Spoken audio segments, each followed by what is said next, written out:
This new bill would make sexual torture of a child under age of 12 a capital offense. However, if a minor commits the crime, it would not apply to them. And Alabama still has many hurdles before they could see the death penalty be enforced. And I spoke to Blount County DA Pamela Casey about what these challenges look like. It's really a new day for the children. Hopeful.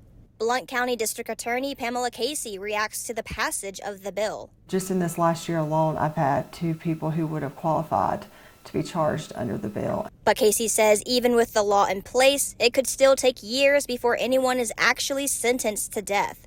We would need to see a crime take place post the signing of it by the governor.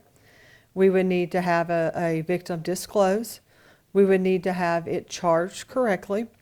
We would then need to have a trial take place. You would have to have a jury determine that death would be the appropriate sentence. So someone who commits a crime this year, convicted, charged, convicted, it could be 20 years before we see the death imposed. Casey also adds that even if Alabama signs the bill into law, the U.S. Supreme Court could still block it. If the U.S. Supreme Court comes down and says, still unconstitutional, then that would prevent us from being able to seek death in cases, even though we have our law and our new law has been signed.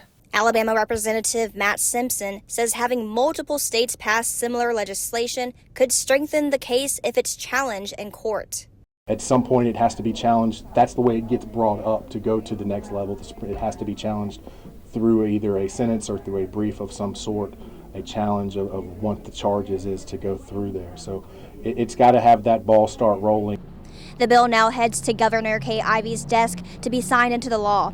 She has supported this bill since it was first introduced. In Blount County, Faye Fox, ABC 3340 News.